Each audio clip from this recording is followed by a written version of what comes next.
I think the next session starts from 1 o'clock onwards.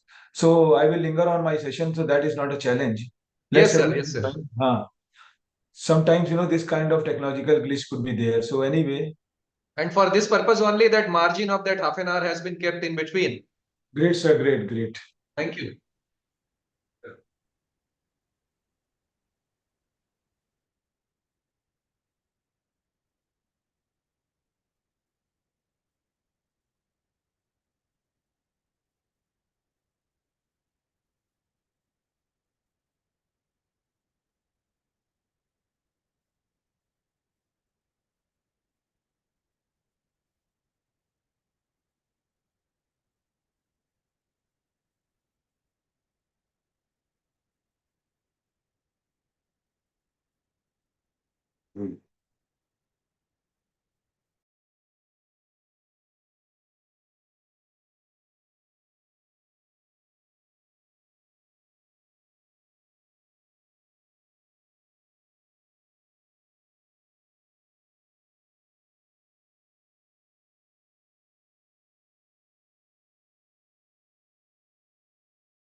Good morning, everyone. We welcome you all to the first session on the topic AI usage in academic state of affairs.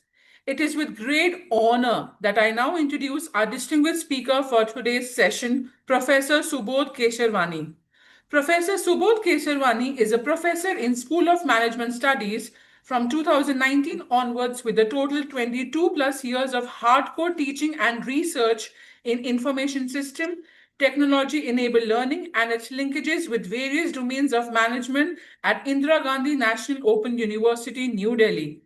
He is presently an expert in various burgeoning areas and had delivered a talk as a trainer on MOOCs, team building, e-commerce, technology-enabled learning, e-resource, technology uses in research, blockchain, Internet of Things, enterprise information system, free and open source software, etc.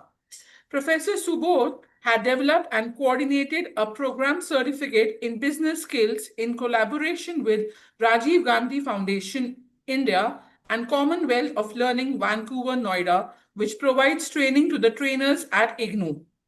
He is also a founder, editor-in-chief of a peer-reviewed referred journal entitled Global Journal of Enterprise Information System from 2009 onwards, which has completed its 13 years term and published 50 issues till date, both in printable and virtual format.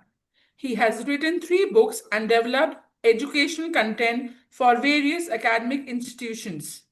He has chaired a good number of technical sessions at various conferences and seminars nationally and globally. Professor Kesarwani had been awarded IT Innovation and Excellence Award 2012 in the field of ERP solutions by KRDWG Selection Committee at IIT Delhi. May we now request Professor Subodh Kesarwani to please take forward the session and share his insightful insights on the topic. Thank you, sir. Thank you, ma'am. I think I am audible and visible to all, if I am not wrong, right? Yes, sir. Yes, sir. You are audible and visible both. Thank And you. my slide is in the full mode. It's I hope, right? It's in the Yes, full Yes. mode. Okay, great. So I think there was a technical glitch. So organizers have taken a lot of pain in restoring all those things. So it's a great day for all of us. So we are here again for a very wonderful topic. I think we first congrats the organizers that they have chosen a very good topic called AI, which is a need of an hour, and the way artificial intelligence is now coming up. I think in the coming years you will find out that this could be a basic necessity, and without it, the thing could not be possible. So this is what exactly the scene is. I think first of all, I welcome all the participants. I think the numbers are huge in nature. I think I was discussing in the morning that there's a huge penetration of researchers and academicians across the globe are here. So we welcome all of you for the very thought-provoking sessions. I think today we are more talking about, teaching, learning, and rather than, learning and teaching is an ongoing process. And Professor Sajan was also talking about, Dr. Vikas Rao Vadi was also talking about, but the effective teaching plays a very important role. I think what matter is the effectiveness, that the sender has sent a message and receiver have not received a message.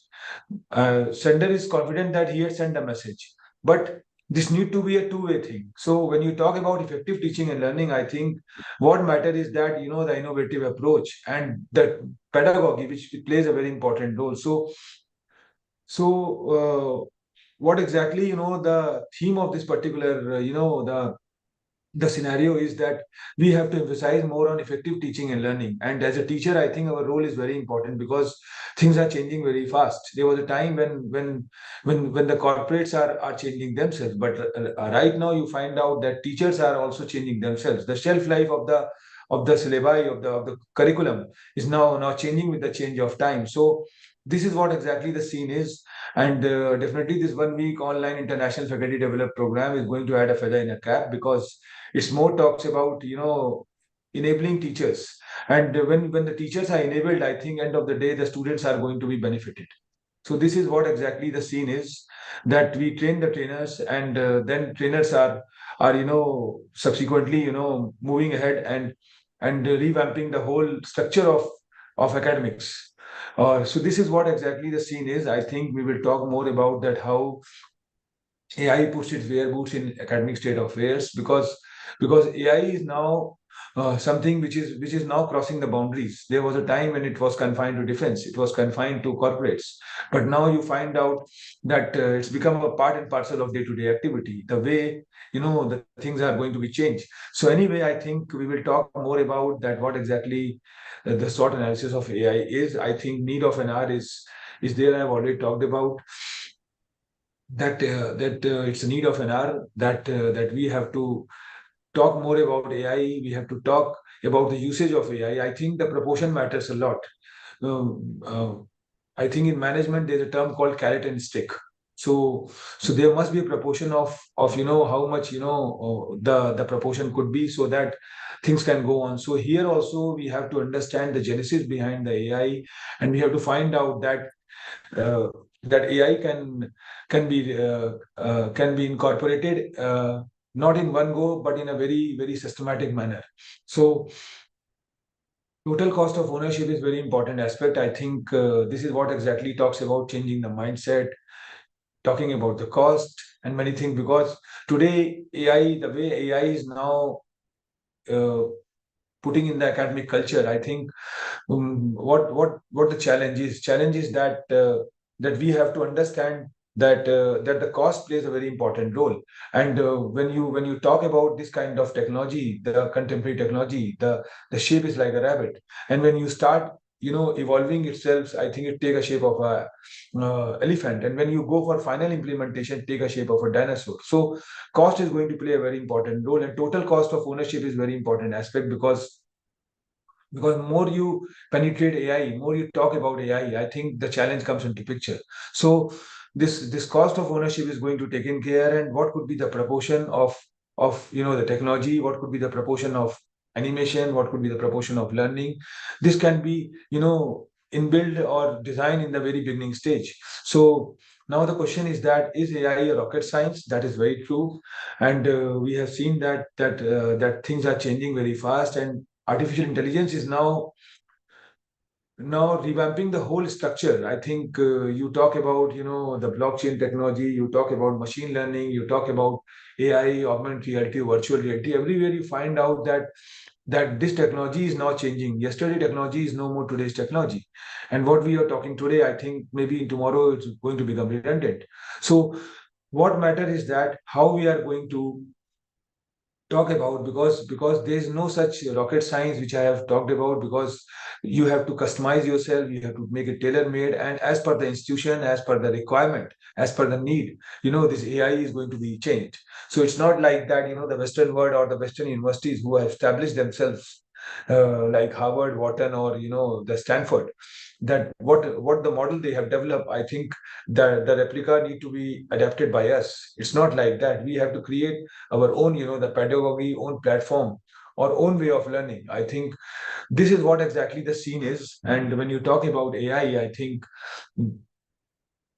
this is what exactly the scenario. So chat gpt, I think you have seen that how 1 million users have just come up in 5 days, and 450 million people use it every month. So this is what exactly the scene of ChatGPT. AI has quietly embedded itself into everyday tools. Microsoft, we have talked about iPhones and countless apps now runs on AI, whether users notice or not. So this is what exactly the scene is, that with the change of time, I think AI is now very, very silently, very quickly, very quietly embedding in our day-to-day activity. And it's not confined to education. It's the the young generations which are more adaptable to that, and their part and parcel revolves around this particular term called AI.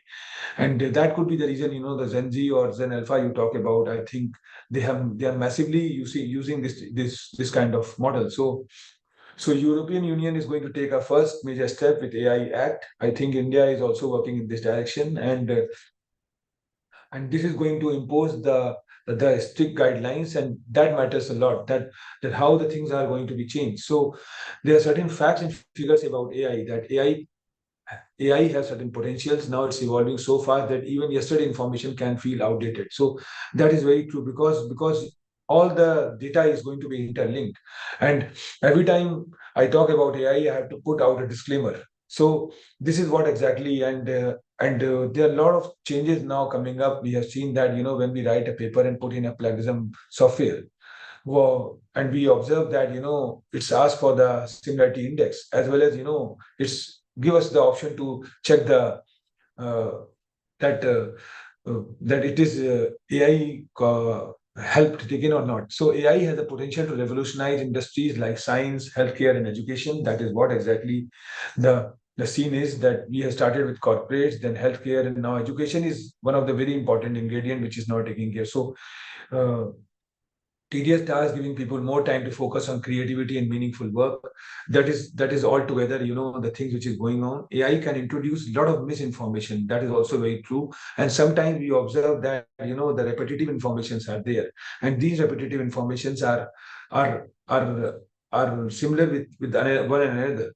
So these are certain changes which are coming up. There are transparency issues, copyright concerns, and the potential for real harm. But at the same time, it's a massive economic driver, so we have to strike a balance. So this is what exactly the scene is. Tech companies are already pushing forward towards artificial general intelligence, the idea that AI could surpass human intelligence in most areas. And change is now coming up. So gone are the days when teaching meant traditional use of blackboard, chalk, and pencils.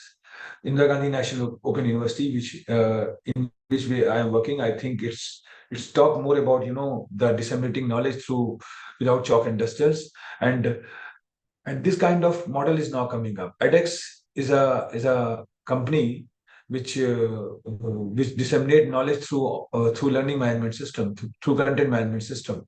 And they have revolutionized the whole education system, the whole the structure of learning. So it is all because that they have taken a massive usage of AI. So higher education is in the cusp, because its technological revolution is now coming up. Learning paradigms is now changing, student experiences are changing, and new kind of institutional operations are now coming up. So we will talk more about that, how the AI is now giving the institution an edge, and how the students are more agile in nature, and they are giving their best with the help of AI. And now the evaluation process, or the assessment process, or the examination or the proctored examination need also revamping. So this could be one thing which could be there. So So if you see, I think the time had come where human innovations is going to be replaced by AI. But there are certain ways. If you see this particular image, it talks about uh, that how the technology is aligned with the humans, and things are going on. So both the aspects are now coming up, where you find out that robots are also facilitating or helping the individuals in accomplishing the task. So academic world, the adoption of AI is no longer an option but an imperative. That is very true, and we see that. Uh, so what exactly you know the the change is that if you see the genesis of today's discussion, I think it revolves around the three term called technology, academia, and research. And technology, I have already talked about that today's technology is no more tomorrow's technology. What we are talking today may become redundant. In coming years, you will find out that more contemporary thought is going to come. So technology is one aspect which is taking a name as AI, blockchain, augmented reality, virtual reality. Academia is something which is uh, heart of anything, and the way academics are changing themselves. I think that matters a lot, and that could be the reason the organizers today have chosen a very good topic where they are intermingling academia uh, with AI, with technology. So research is one of the important domain, because when you compare academic and research, I think there's a lot of similarities and there's a lot of dissimilarities also, because academics always believes in bridging the gap, and whereas researchers always emphasize more on finding out the gap. So this is what exactly the scenario is, and research was something which was started as a corporate brainchild, but after a certain time, the academics are also adopting it. So today, research is more contemporary in nature. Everybody is doing a research. Either it could be the corporate or it could be academic state affairs. Corporates are doing a research just to generate money and to get a mileage, create a niche, and disrupt the technology and come up with their own, the thoughts, which is something the genesis behind the research is. And academics are now doing a research to to democratize the education. I think that is what exactly the scenario is.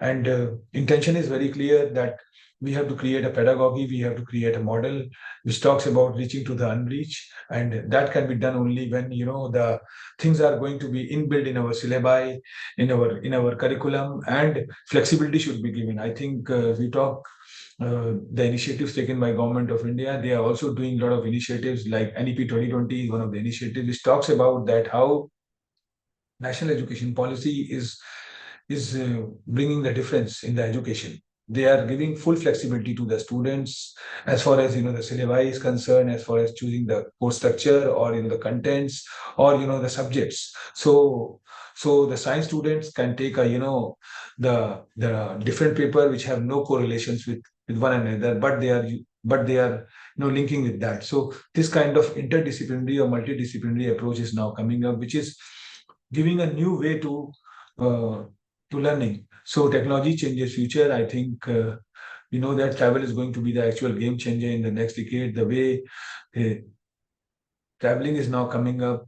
Sahara deserts, I think, covers solar panels. We know that it is going to generate a huge energy which can serve, the demand of the whole world. So this kind of change is now coming up, which is playing a very important role.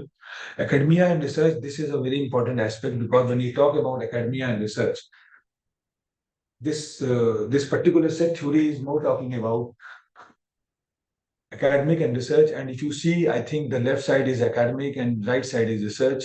And if you see the genesis behind the academic side, I think it talks about the fairness, it talks about transparency, integrity, objectivity, accountability, and honesty. This is the basic principle behind the academics. And whereas when you talk about the research, I think the research is more giving emphasis to analysis, data collection, systematic approach, structural blueprints, coherent investigation, then structured inquiry.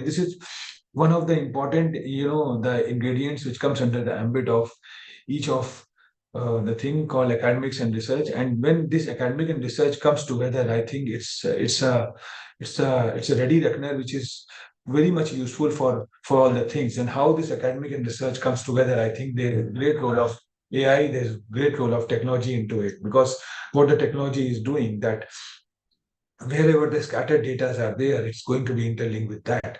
And that is the beauty of that. When we write anything, or when we want to correlate anything, I think the technology is going to helping a lot in this direction. So this is what exactly the scene is, and academia and research is one of the important ingredients when you talk about academic state of affairs, because institution today is not academically sound, but it has to be research oriented. And research is, when you talk about research, I think we talk about the primary data, we talk about the first hand information which need to be collected. So no doubt the secondary data is very important ingredient, but on the other hand, we have we have to take into consideration the this first hand thing. So new kind of approach is now coming up, where respondent's role is very important. And when respondent reciprocates, I think that matters a lot, because that is the first hand information which we used to get. And this can be come up only when, when this academic and research can come up, because when academic research is comes into force, I think it is more meticulous and more result oriented, because end of the day, the results plays a very important role.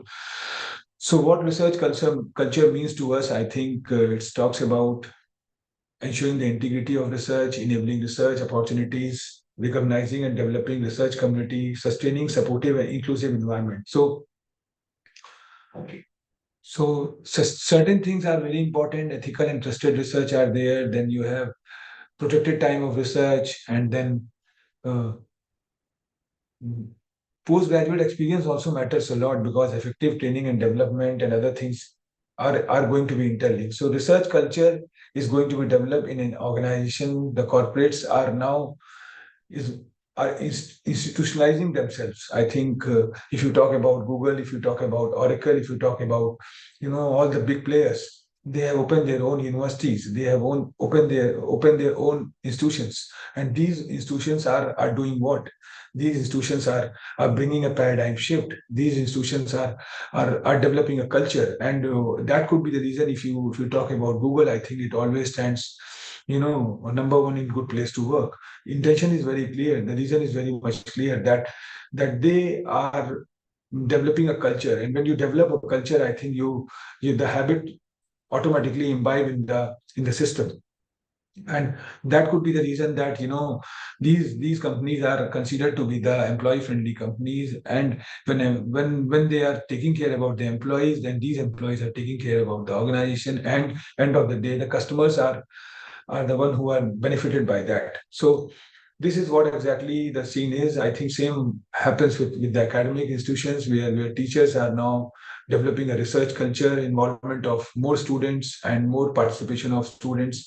And this can, what we can say, this can interlink, the relationship between the teacher and the student. So how will AI impact academic research? If you talk in pre-2022, I think success determined by institutional prestige, English writing skills, and access to resources. This is what exactly the scene is. From 2022 to 2025, AI assisted writing. I think AI writing tools helps non-elite researchers improve paper quality, submission volume, and other things. And in 2026, I think AI reviewers had come up. So these automated reviewers filter the certain things, and sometimes navigate the editorial team, or what we can say, the articles which had been written by the authors are also need to be revamped. So AI researchers and reviewers are going to play a very important role. This is one of the aspects where research is going to be revamped, and 2027 all researchers and reviewers become primary success factors, and human researchers supervise rather than create. So this is what exactly seen is. change is now coming up. I think this is one of the example which says that uh, that that how the things are changing and how the technology impacts. Sometimes we have to understand the scenario. We have to understand the mm, the purpose. So the current US flag, if you see, I think this was the assignment which was given to one of the school project to one of the kids, and he had got B minus. And once this flag was accepted by the nations, I think his or her the grade was changed. So when technology impact, I think the research is also going to be revamped in a very multiple fold, and it had an exponential growth. So no doubt, when you talk about AI emerged as a defining force shaping productivity, and this is what exactly the scenario is. Operational efficiency is now coming up, and innovation is one of the thing which is a part and parcel of AI. Global competitiveness is there because with the help of AI, we know what is going on in the corporate world, in the academic world, and based on that, we started research. So literature is confining the literature is now becoming a very very important task, and with the AI, we can very easily narrow down the literature. We customize it, we make it tailor made as per the circumstances, and then find out that how it can be fit in the indigenous bottle, taking care about the global competitiveness. So this is what exactly the scene is. AI is now destroying the universities and learning itself. This is one of the flip side where students use AI to write papers, professors use AI to guide them, degrees become meaningless, and tech companies make fortune. So this is one of the thoughts which is now coming up where certain things have plus points, certain things have negative point, and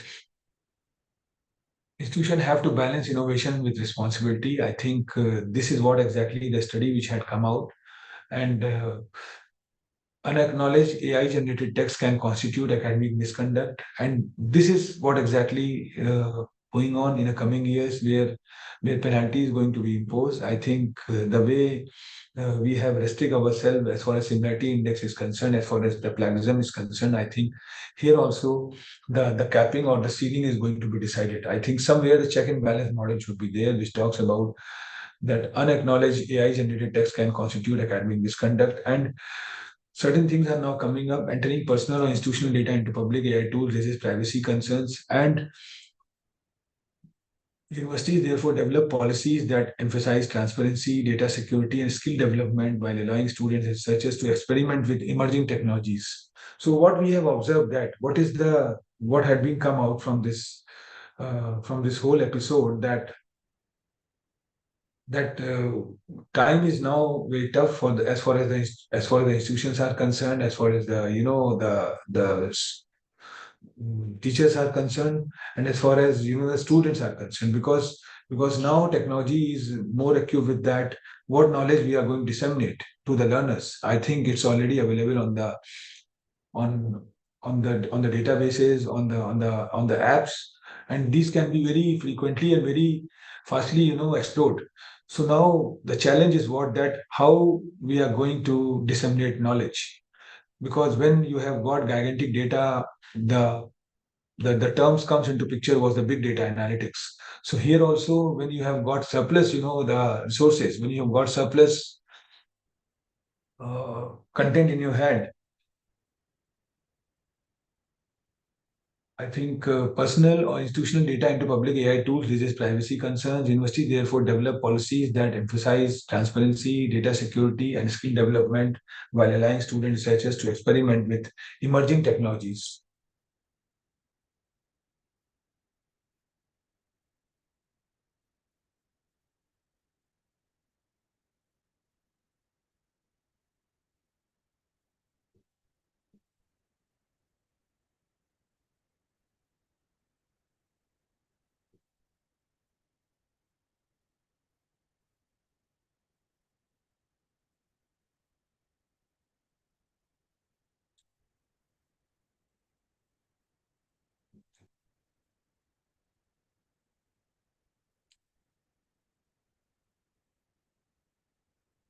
I think my slide is visible to all.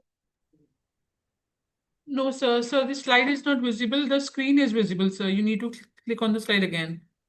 The presentation again, sir. Okay.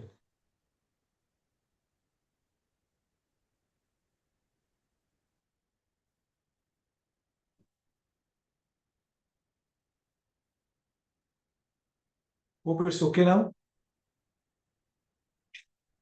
So, what is going on in the present scenario is the digital transformation, and today education is no more confined to classrooms. I think it had crosses the boundaries, and that could be the reason you see the learning management system, the content management system, or the disseminating knowledge through technology is playing a very important role. edX, I was talking about that, how they have revolutionized the whole education process, and this is just because that they have taken into consideration the enterprise, they have taken into consideration the culture system and the business model. Because today we are more talking about not educating the people but making them more skilled, and skilling can only come up when you find out that what the enterprise or what the corporates are expecting from the institutions.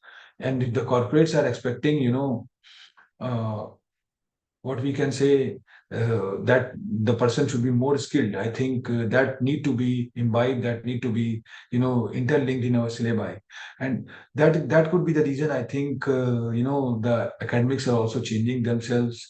The conference, the theme, AI enabled, the thought are going to be developed, and the organizers have chosen this topic just because that this is a need of an hour. So certain changes are now coming up in the society where we find out that we have a technological penetration, the huge penetration of technology, and how we are going to intermingle, that matters a lot. So this is what exactly the scene is. And I think massive open online courseware, which was started by MIT, then Harvard, now coming up MOOCs, is an initiative which government of India have also taken in the form of Swayam Prabha, and Swayam Plus, and certain courses are now aligned with the face-to-face, mode, and university which are into the brick and mortar mode, they are also disseminating this Swayam platform with that.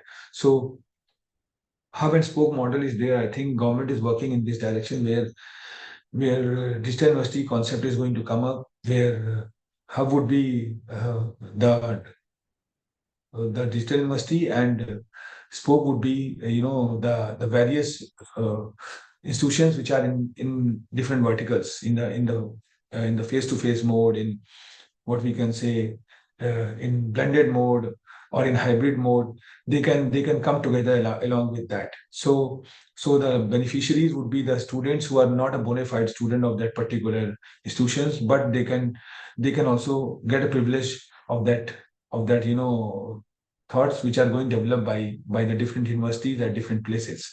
Academic bank of credit, I think, is coming up, and this is what exactly the change is, where the credit-based courses are there, and these credit-based courses are are achieved once the student or the learners pass certain courses. So everything would be customized or reformed in the credit based. So we have 4 credit courses, we have 6 credit courses, we have 8 credit courses, and these credits are going to be achieved.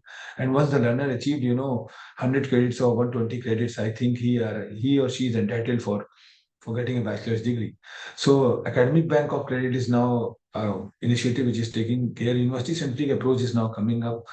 I think I already talked about at many places that the culture is now changing, where why we are confining our learners for the particular the programs. We have a standard programs called commerce, science, or discipline. We have commerce, science, or management, or the arts.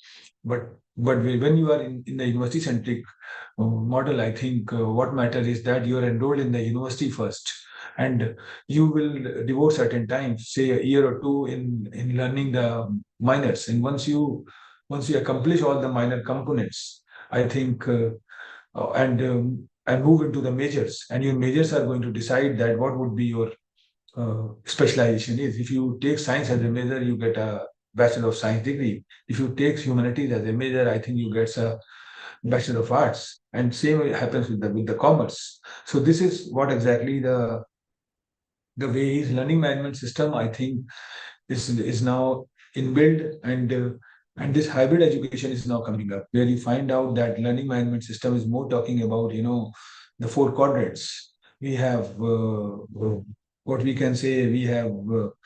Uh, we have text. We have then we have self-learning material. Then you have assessment process. Then you and proctored examinations. So this is the way by which the things are going on. Hybrid model is now coming up, where we are giving choice to the learners that in which semester they want to uh, learn in a brick and mortar mode, in the face-to-face mode, or they want the learning management system. So full flexibility is now given to the learners. And future digital universities, if you see, I think with the help of AI and all, are now coming up. So AI is now somewhere facilitating learners that when they are in the brick and mortar mode, or when they are in the click and mortar mode. So facts and figures are there. If you talk about, I think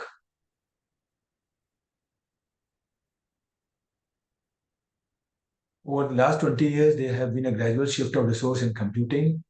I think in 2026, academia is defined by a significant demographic shift, where AI and immersive texts and global increase in online flexible learning options.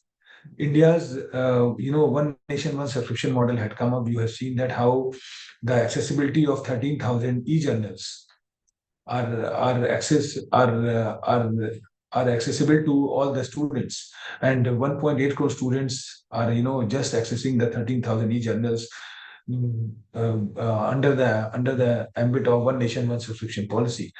So new initiatives are now coming up. 42.6% of graduates are considered employable. By 2030, it is estimated that 65% of skills required for professional roles.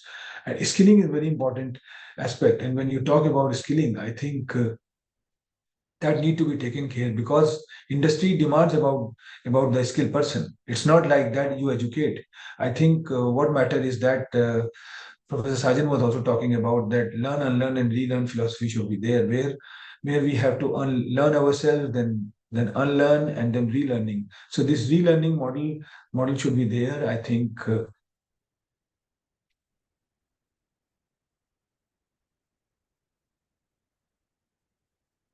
if you see this survey, a survey by Educause found that 73% students believe that technology contributes to a better learning experience, and that could be the reason the migration from face-to-face learning to online learning or hybrid learning is now coming up.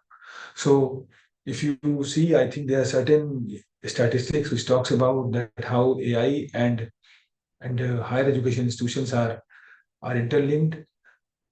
There are a lot of surveys which talks about that. If you see this particular survey, I think 97% respondents enthusiastic about using AI-based tools, and that is very true. And there is a huge penetration of AI, and everywhere, it's talking about content creation and changing the contents.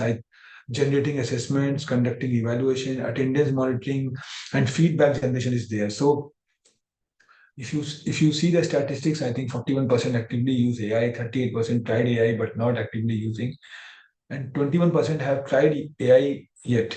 So in India, if you talk in an Indian scenario, I think this is a challenge that India is equipped with remote and urban areas, and in urban areas, in remote areas, there are certain challenge, and these technological penetration is less over there. But with the help of the smartphone and app-based, the mobiles, I think this is also going to be changed with the change of time, and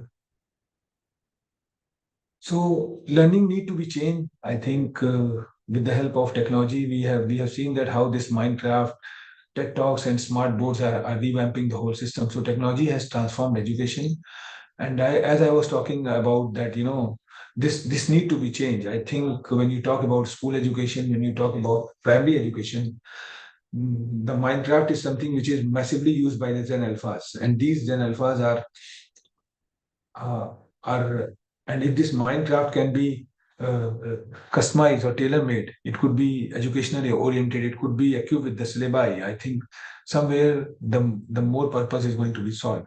So TED Talk is there. A lot of TED Talks are there. Online education is now taking over the globe, and change is now coming up. So certain changes are there. The impact of artificial intelligence in higher education, if you talk about, I think talks about creation of customized learning path, and that matters a lot because as I have talked about, the Western world is moving in a different mode, having a different bent of mind, different mindset.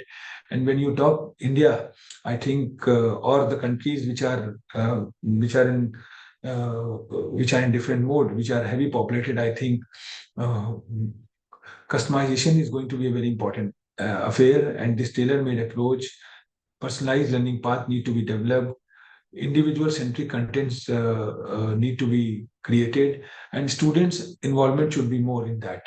So uh, there must be certain tools for administrative efficiency, data driven insights for student achievement, and AI enhanced content development. I think that is very true, that we develop a content which could be more customized and tailor made, and when we take a help of AI, I think it become more globalized, more generalized. So that need to be taken care. Enhancing creativity and learning could be there. Virtual labs are playing a very important role. I think what the way Coursera or the Simple Learn or Udacity and other the learning management system applications are there, which talks about the virtual labs, and these virtual labs are bridging the gap. That is, the laboratory lab based courses are now disseminated through online mode also. So, and there is a great role of AI into it. So when you talk about enhancing education, I think certain things need to be taken care. Somebody is going to talk on ethical consideration, data privacy. I have just seen that the schedule where, because when the technology is moving ahead, I think the penetration part is very high. The ethical consideration is going to be very important aspect, and data driven personalization should be there. Customization learning experience using AI is there, and then automation efficiency is important, because when you talk about how much we are going to automate, I think what I was talking about, that there must be a rocket science, there must be a proportion that up to what extent we can automate, because if we massively talk about the technology enabled learning or automation, I think the challenge is there. Scalability and accessibility is adapting education for diverse need. Gamification, I have already talked about that, how this gamification and model is now coming up. In coming slides, we will talk about that, how AVGC model had come up. That is, which talks about animation, then video, then gaming and comic. So gamification engagement is a very important tactic, because it boosts student interaction through AI, and there are certain the simulators which need to be developed, and these gamification simulators are going to be useful. So if you talk about AI is playing a very important role in academic and research. Uh, Data-driven arguments are there, logical reasoning should be there, and there must be a component of research. So, 6 domains where AI can improve academic functions. I think we start with idea development and research design, and content development and structure is going to play a very important role. Then you have literature review and synthesis, then data management analysis, then editing, review, and publishing support, and then communication outreach and ethical compliances. So all those things are interlinked. And if you see at the backdrop, I think the idea generation is there, then data analysis is there, then research planning is there, ethical integrity and assurance are, all those things are coming up. So this is what exactly the academic functions is going to be improved. And text structuring is very important aspect. I think when we are developing a content, I think what matters is that how we are going to structure the text, and that could be the beauty of Indira Gandhi National Open University, because when we had started in 1985, the USP of us was self-learning material, and these self-learning material were designed in such a way that when the learners start reading the text, I think it comes in his mind that that he or she is in the classroom, and that could be the reason that that kind of feel is now coming up. where structuring of the text is done in such a way that it is very much customized and tailor made. The feel is like that you are in the face to face mode. So this kind of thing is now coming up. Data set management is there. A lot of change is now coming up. There are certain actionable tips for students to be AI ready this fall. I think get to know popular AI tools, and that matters a lot because every big tech giants are now coming up with their own platform. With the AI, Gemini is one of that. Then you have different platforms. So one has to familiarize themselves with AI tools and experimenting with their functionalities to enhance the study habits. I think this kind of thought need to be developed. Verify AI outputs with reputable sources. When using AI to assist with assignments, research, cross-reference AI outputs with reputable academic sources are there. Know and follow your institution AI policies, and personalized study plans and quizzes. I think this is what exactly the scene is. I think when we make the when we were doing the things in a conventional mode, when we were learning the things, at that time we make the notes. So in the same way, I think this notes is now going to be developed by AI, and AI is now facilitating and helping a lot. So this is what exactly the scene is. You see that how the things are now going to be changed, and you see at the old sources, I think the legacy LMS were there. The new source is now more talking about AI in machine learning personalization. Then generative AI is now coming up, augmented reality, virtual reality, and then this is moving towards the K-12 education and higher education institutions, and then personalized learning, real-time progress tracking is there. Hybrid learning is now coming up. I have already talked about that how the hybrid learning is now bringing a niche in this particular thing. Automated contents and grading are there. Engaging immersive contents, and then secure digital credentials are there. So this is what exactly the the scene is. And now, if you see the development of AI will influence the core tasks of higher education institutions, I think the four important components are there. Research I have already talked about, which is a never-ending process, and you will find out the research is now changing very fast. There was a time when research was isolatedly done by the corporates. Then the time had come where academics have also introduced this term called research. But right now, there is amalgamation between research, academician, this academic institution, and the research companies. And these companies are joining hands and doing a lot of things in a collaborative mode. So new research subjects and areas need to be explored when you talk about you know how the higher education institutions are going to be changed.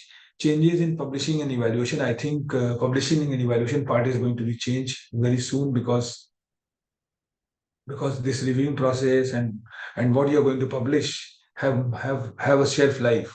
And if the things are going to publish have no usage, I think the purpose is not going to be solved. AI as a research subject, that is very true. New research methods are coming up, automation of the research process, AI as a field of research.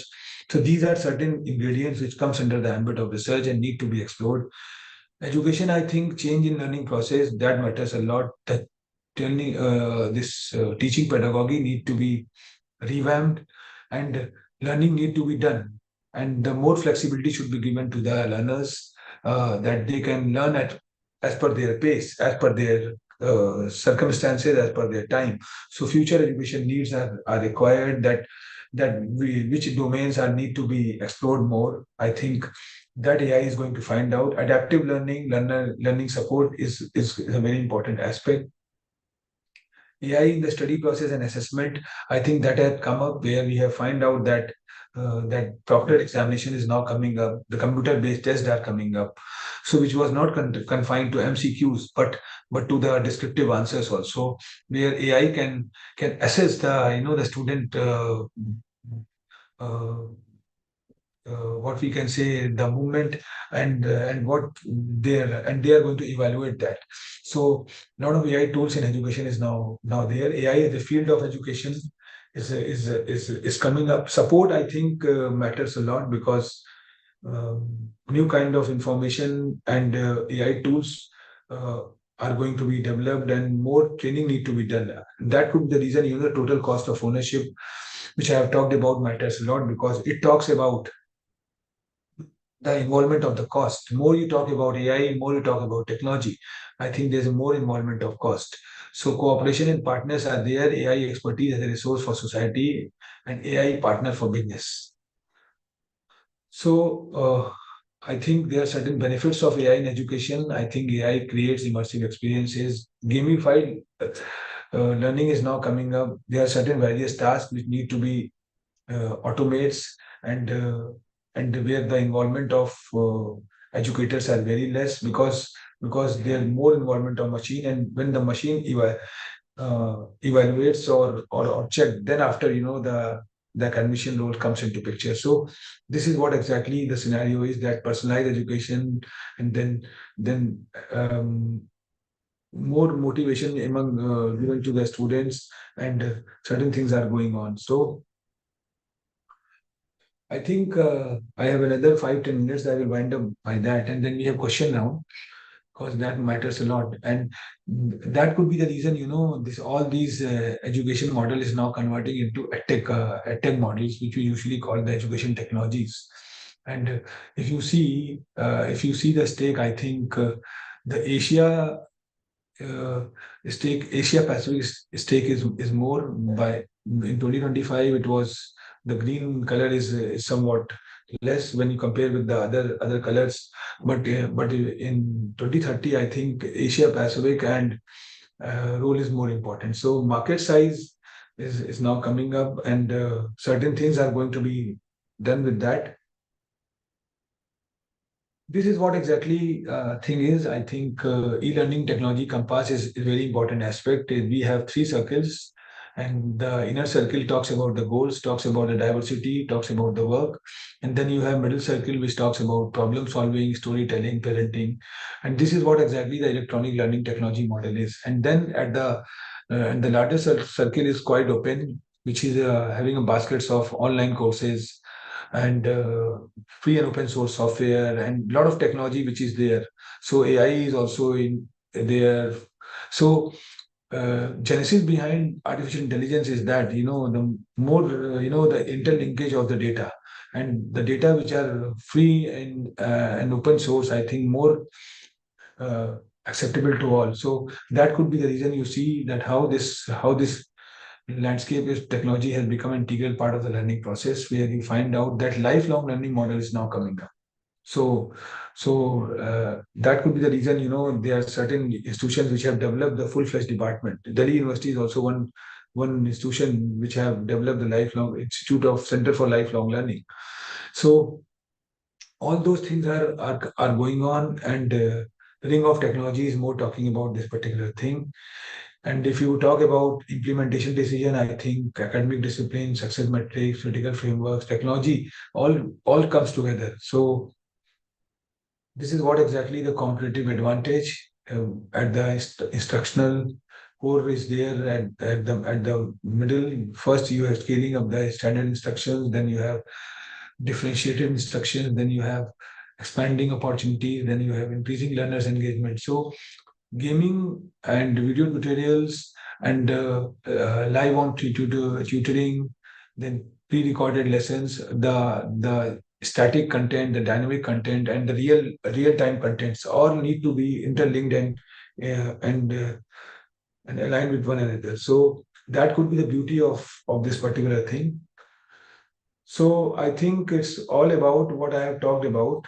So this is what exactly the other condition of success is, that you have institution at one end, educators and learners. Educate institution is more talking about technical infrastructures. Educators are more talking about active design, contents, digital technologies, and learners are going to be the one who are benefited by that.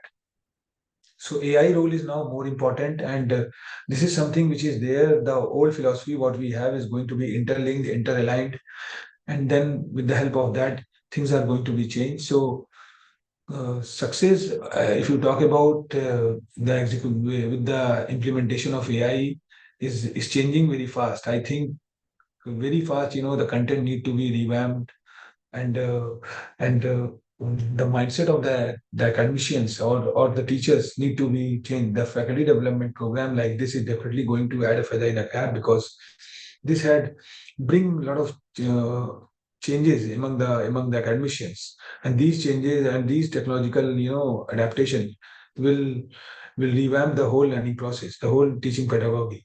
So I think it's all about we have any question, then we can work it out. And I so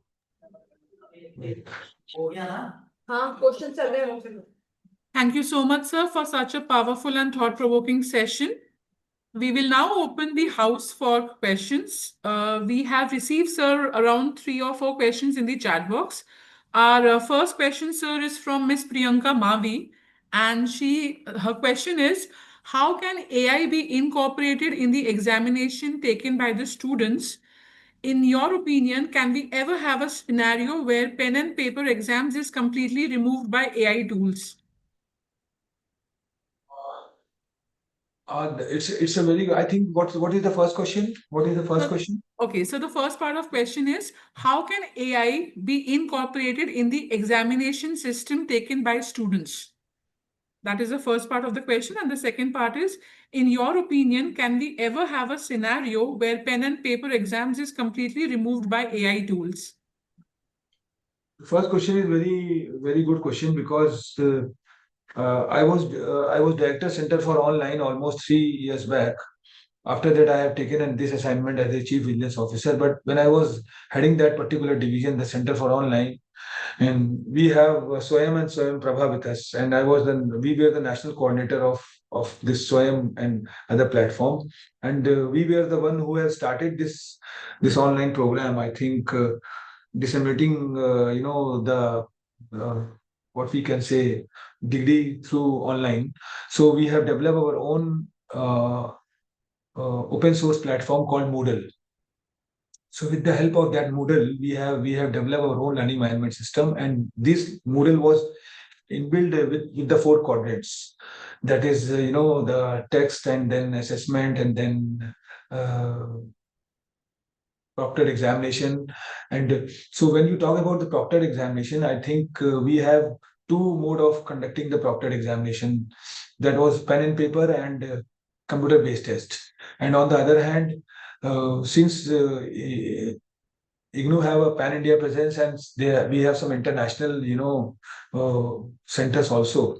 So we have decided to start a examination through what we can say remote proctored and campus proctored, something like that. So when you talk about remote proctored examination, I think the students are at their doorstep, the learners are sitting at their terminals, and with the help of devices, we monitor them and conduct the exams. So this is what we have started. Then after certain time, ministry had navigated us that as far as the international students are concerned, one can go for this remote proctored examination, but for indigenous learners, the pedagogy is not yet developed. So student has to either in the computer-based test mode or in a campus proctored examination. So where that physical appearance matters a lot. So I think what you are talking about is very true, and the question which had come up, that AI can definitely conduct exams, but the challenge is with the authenticity, that how much authentic it is, and who is going to validate, and who had given the mandate. If the government of this country, the government of India had given, the Ministry of Education had given a mandate to to apply the AI and other things, I think that can come up. But just this is quite early to talk about all those things, because let's the regulation or the framework decided by the government, then we can work in this direction. And maybe the government is working in this direction, because intention is very clear. When all the components are governed through online mode, why not the student got the flexibility to give the exams online? Because when you are disseminating knowledge through AI, when you are evaluating through AI, assessing through AI, conducting, so exam conduction could be also in that mode, and that is also something which is going on. And what we observe that in the coming years, definitely new kind of pedagogy is going to develop. And what matter is that the validation. Look, there was a time. I'm sharing a very good example. When 1985, when this university was started, I think people were very much skeptical that how without chalk and duster this university can go. But we have proved ourselves. We have started enrolling learners, and then you see we have 7 million learners in our hand. So, and you talk about validity, you talk about acceptability, you talk about their that how whether it is at par to the other undergraduate degrees or the postgraduate degree, it is. So I think the framework and what we can say, the equality need to be developed by the government, and if the government give the green signal that with the help of AI the things can go on. And the other question is that that whether pen paper would be replaced by yeah. So By AI tools. look, these are four important ingredients. I think when you talk about four quadrants, I think the four quadrant intention is very clear, that you pump the content to the learners, they mug up the content, you assess them, then you go for the proctored examinations and do that. So this was the cycle. Now same happens here also, that that assessment process is something which is validated by uh, we have developed a pedagogy that the students are studying in the classes, they will get certain assignment, they will submit the assignment. When they fulfill that basic assignment, then they go for term end examinations, and then after term end examinations their evaluation process started. So here also I think if new kind of pedagogy is going to develop by the government, which is equipped with technology and AI, I think it's going to be acceptable. And being a teacher, I think the purpose of this conference, this FDP, is that only that it is not confined to classrooms, because classroom flavor is very less. AI, when AI comes into picture, it talks about holistic way of learning. And when you talk about holistic way of learning, it's not talking about the bookish knowledge. It talks about skilling. It talks about certain things which are out of box, which is not confined to classrooms, which is so there must be a flavor of this kind of thing where student can study in a classroom for one semester, then move to corporates for another semester, learn something, come up with that model. So this kind of blended approach, the hybrid approach, is now coming up. So where you find out this AI is now helping a lot. And so AI role is now not confined to just writing a content or revamping the content. In the coming years, what is the role of good teacher? I think there is no term called good student or bad student. Every student is at par. It's the duty of the teacher to make them good or bad. So, and if any student is not performing well, the moral duty of the teacher is to uplift them, enhance their knowledge level, so that they can be at par with the other counterparts. So how it will be done? It will be done only when the teacher is using a different kind of teaching pedagogy. So that is the reason I think AI is now helping. Now, as a AI is now helping a teacher to to move in a manner the student wants.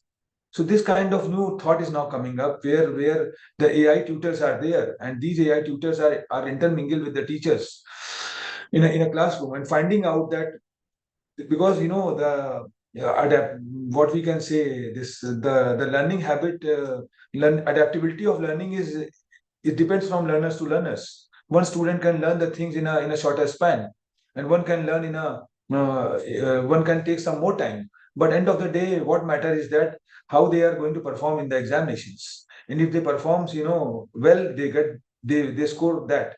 It's immaterial that how much time you're going to take to mug up all these things. So this is where AI is now coming up.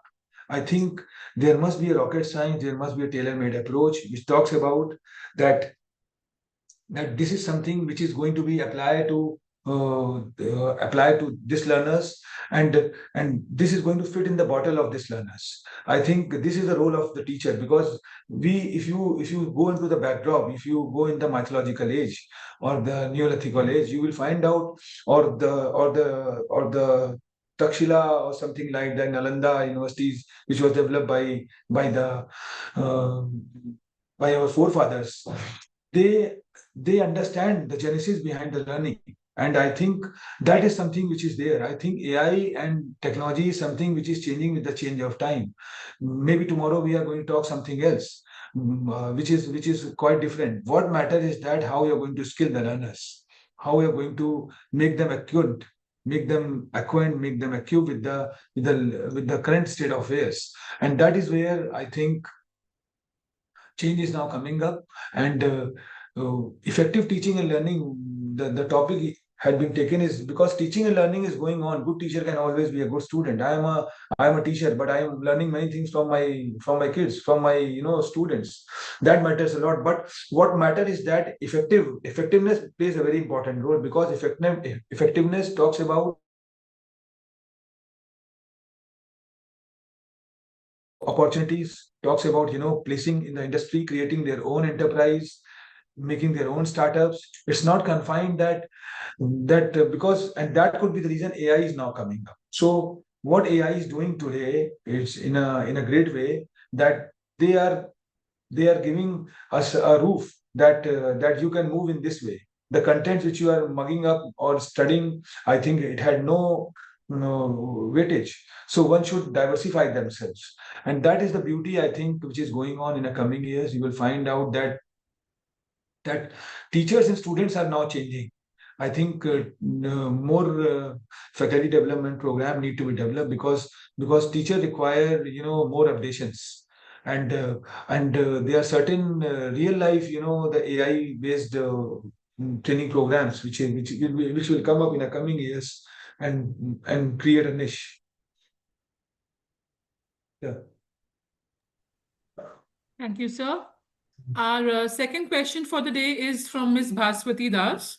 Her question is, sir, AI as a reviewer helps to catch plagiarism, check formatting, assess clarity and tone, identify logical gaps, and flag potential AI generated text. Agreed. But how this research will be useful for mankind and future generations? Can AI actually give us a true picture? Very good, very good. I think it's again a very good question, because the if you are India, जैसे कहते हैं कि अगर भारत में रहना है तो आपको भगवान पे भरोसा रखना पड़ेगा. You have to believe in the God if you are in India, and that is true. The way things are changing now, I think we have to find out certain things which is there. And could you repeat the question again? Hello, am I audible? Yes, sir. So you Sorry. wanted to repeat the question again? No. Yes, the first part you are talking about. Yeah, the first part is AI as a reviewer helps to catch plagiarism, check formatting, assess clarity tone, identify logical gaps, and flag potential AI generated text. Agreed. So this is what AI is doing right now. But her question is how AI will help us to understand that this research, is it actually useful for mankind and future generations? Can AI actually give us a true picture? I think what I was talking about, I'm just adding to that. Social part is a missing component, and as far as the AI is concerned, and when you are talking India as a whole, I think I have told in the very beginning that we have a combination of urban areas and rural areas, and when we develop any things, I think we take into consideration one aspect. Western world always believes in this kind of thing, where they talk more about the technology, but as a whole we as a whole talks about you know uh, the societal aspect, and that could be there. I think certain indigenous things need to be taken care. uh, the syllabus are are confined to particular jurisdictions. It's not like that you make a pan-India structure which can be applicable to all. So it's not like that. So unity and diversity is something which need to be done. So uh, this is what exactly the change will come up, and the way things are going on, I think in the coming years you will find out that that more customizations and tailor-made approach is into picture. Sir, our next question is from Ms. Sakshi. Yeah. Her question is, I agree that AI is highly beneficial, but how can it be aligned in a way that truly benefits both teachers and students academically?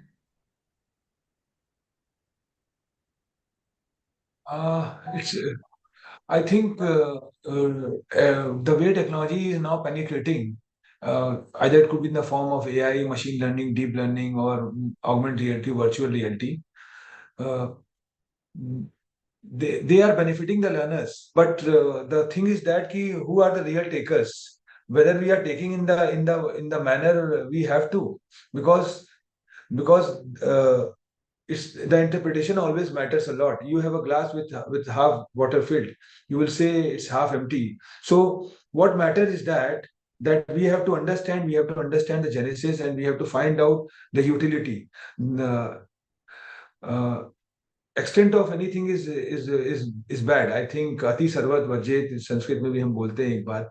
तो अगर if you are more talking about technology, if you are more talking about technology always, and there's no content with you, there's no, the literature supports you, the individuals, the teachers, the students, I think they would be in trouble. So we have to understand, we have to find out a way where there could be more usage of AI, and that could be the reason I'm saying that we don't have to believe in creating a replica of what the Western world is doing. We have to create our own way of doing the things. I think the teaching pedagogy which was adapted uh,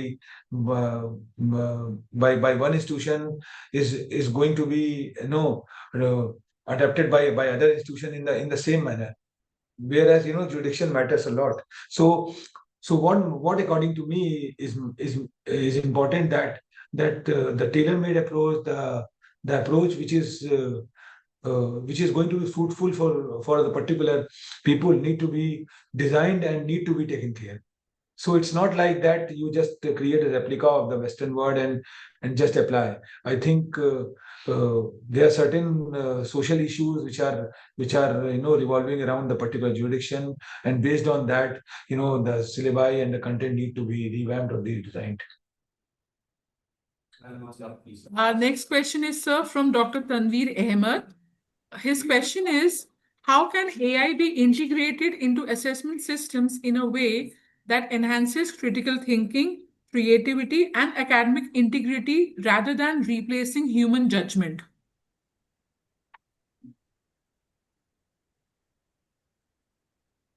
Look, this is a very debatable topic, because when computer was entering in 3 decades, 4 decades back, the challenge was what? Challenge was that everybody was saying this is going to reduce the jobs, this is going to eradicate the people, and more computer intervention is there. There would be less human intervention.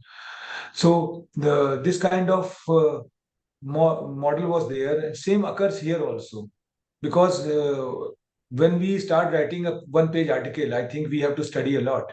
Now we just put in the Google or open the Chat GPT or Gemini, and we just put one title. We get a half page, 2 page, 3 page, 4 page write-ups. But the stereotype is there. The what we can say, the inherent flavor is not inbuilt into it.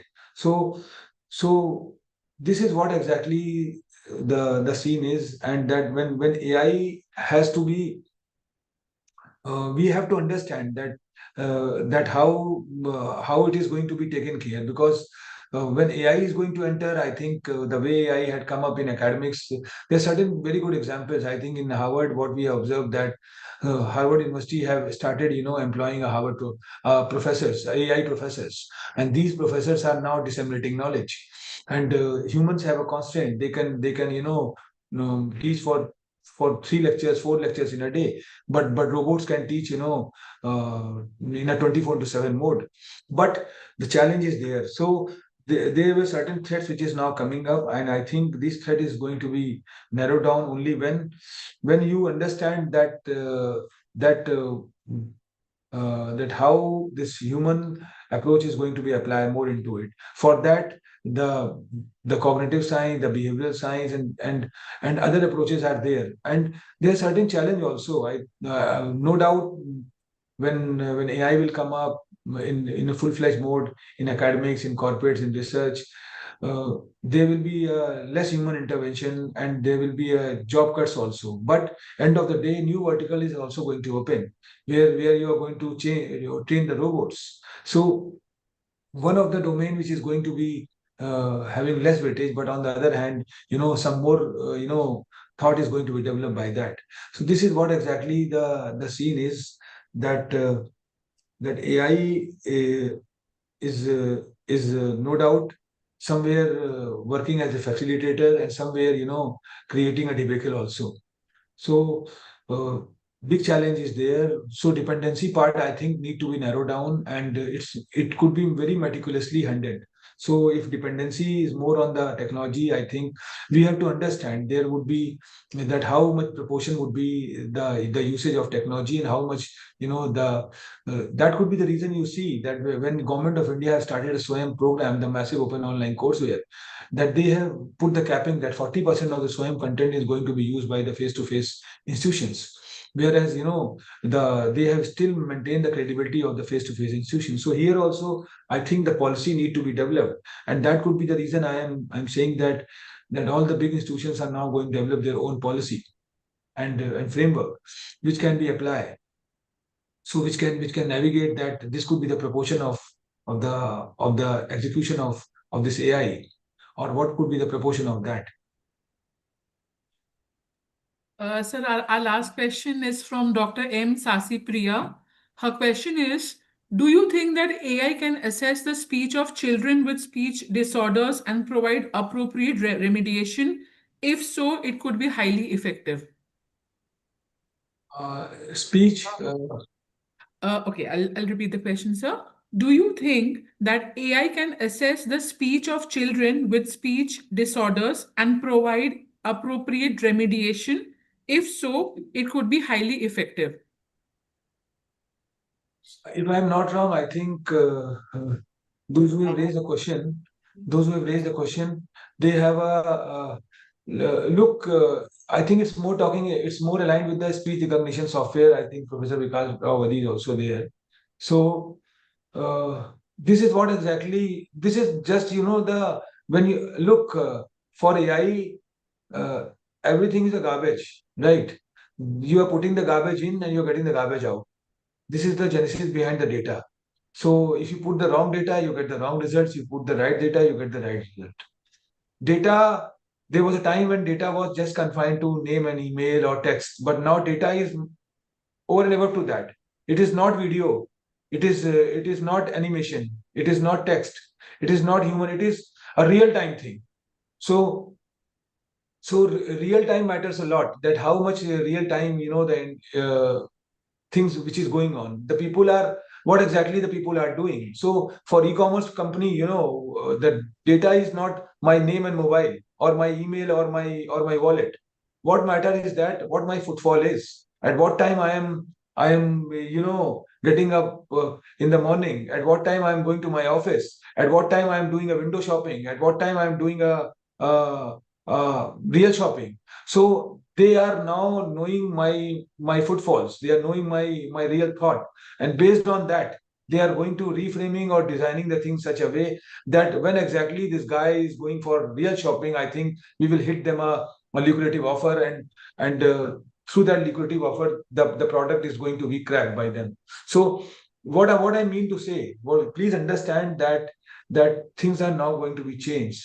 So AI is now more important. If as a teacher, I think I was talking about that the role of the AI is to revamp the learners, because for teacher nothing is good, nothing is bad, but what matter is that how are you going to uplift the learners so that they are at par or equal to the other learners. Same happens with here also.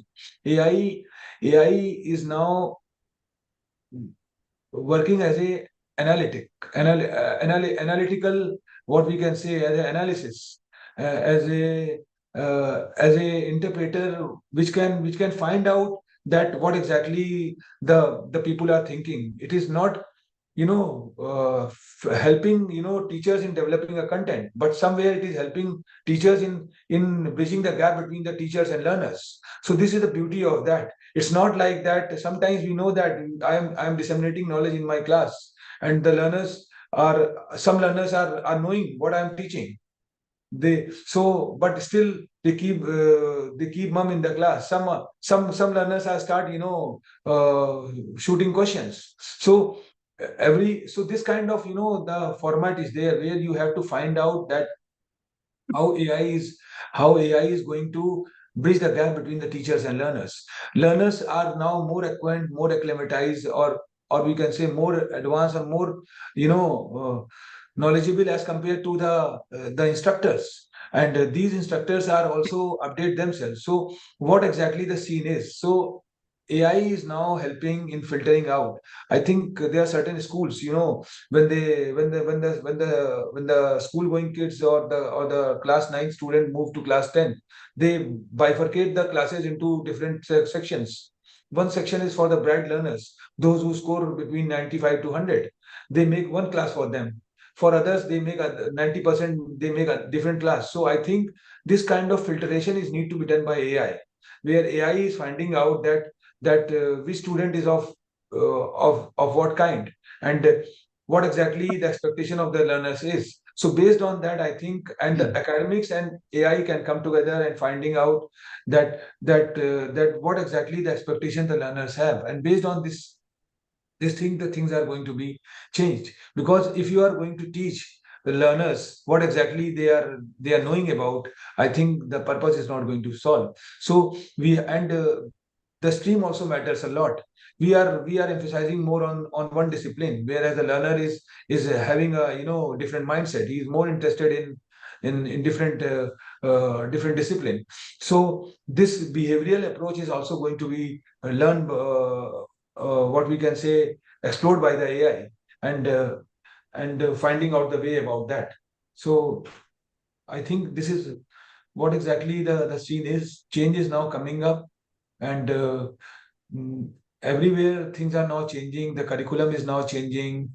More options are given to the learners. They can design their own syllabi. They can start. So we are moving from push approach to pull approach, and a lot of other change is now coming up. So in coming days, you will find out that there will be more usage of this AI. But challenge is what the biggest challenge is, that how the humans,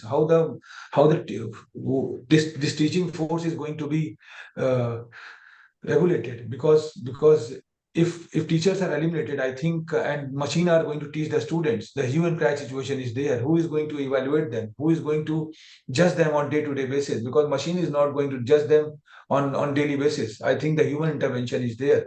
So that could be the model which is there, and more things need to be open, so that more option will be given to the people, to the fraternity, and this will definitely going to facilitate the corporates. Because if the contents are corporate ready, if the contents are enterprise ready, I think every time we are not going to talk about the enterprise, or we are talking about the money making. I think the social cause also plays a very important role, and that could be the reason. I think I was looking the schedule, and you have one lecture on ethical part of AI, because this is one side of the thing which we talks about, but other side is that we have to be more spiritual, and since you are in India, so you have to believe in spiritualism.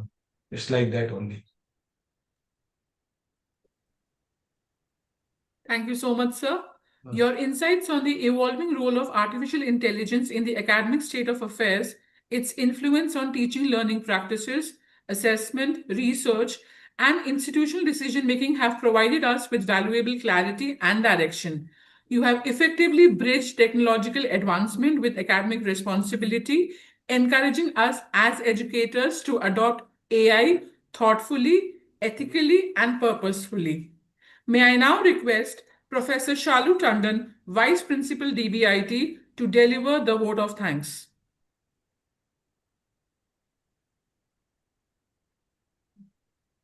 Thank you, Anurupa ma'am. Am I audible, ma'am? Yes, please.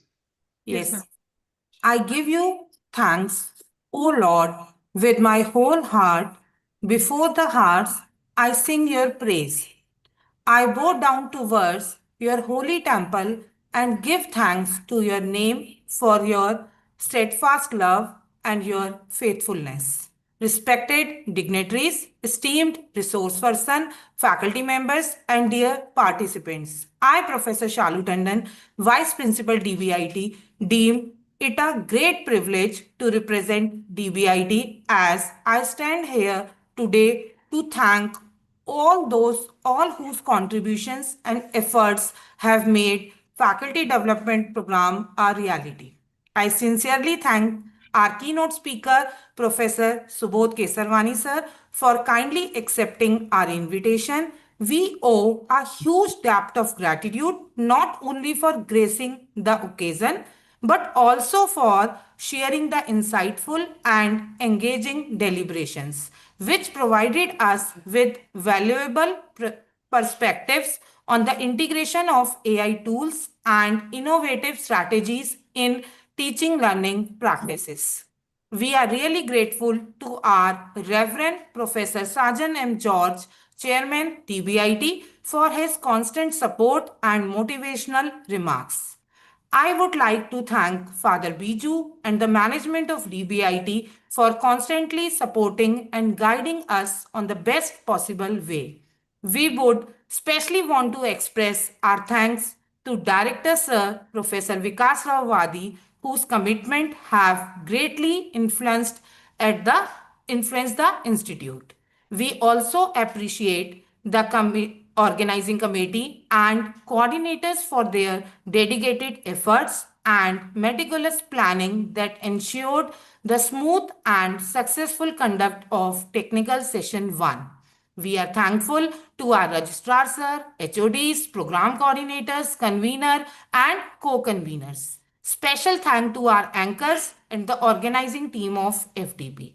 Thanks everyone who has participated, attended and contributed to this event. Your presence and active engagement have made this day a resounding success. Your support is the cornerstone of our vibrant academic community. Lastly, we acknowledge the efforts of the technical team and support staff for their seamless coordination and timely assistance throughout the day. We look forward to another enriching learning experience in the upcoming sessions. So you are requested to kindly join in the afternoon session. Thank you. One thing, Miss Anurupa and Dr. Shalu, from my bottom of my heart, I would like to once again thanks Professor Subodh, one of my friend, and the best part of this session, if you have seen and you have observed, see, he finished his session around 12, and at least 30 minutes were given to those 4 questions which were asked. So how sincerely one is deliberating his answers and giving solutions to those who are asking questions in this sessions. That was what I observed, one of the best part of this. So giving time to the questions being asked by the participants, really wonderful. Well done. Thank you, Professor Subodh. Thank you. Sir. Thank you, sir. It was a Thank nice. you, sir. Thank you. Namaskar. Thank you. Sir, our participants have requested if you can please share your LinkedIn link in the chat box. They would like to connect with you. Okay. You want a link? You want a link? LinkedIn. Sir, your LinkedIn profile link. If you can just share that link in the chat box, the participants would connect with you. Okay. In the meantime, I would request all the participants to please switch on their cameras for a group photograph.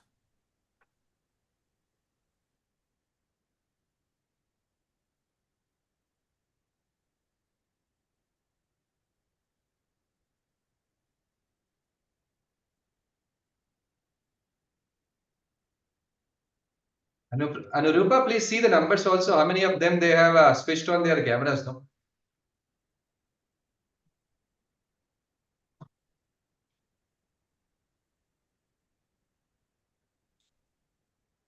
Yeah. A special message to all the participants. I have already sent a link. Okay. Right, ma'am? Okay. Yeah. Thank you so much, So sir. should I leave now? Should I leave now, sir? Yes, thank you. Yes, thank you, Professor sir. Thank Subodh. you, Thank you sir. so much. Thank you. Thank you, To sir. all the participants, we will share a new link for the second session. We already had photograph with Subodh sir, no? Participants? Yes, sir. Yes, sir. Yes, sir. Okay, thank you. Yes, Thank sir. you, Subodh. Thank you, Professor Subodh. Thank you. A message for all the participants. We will share a new link for the second session. And please note that this link will be applicable for rest of the days of the FDP. So please log in. And for the second session, we will meet around 1:20, 1:25. Thank you. Thank you everyone for your time.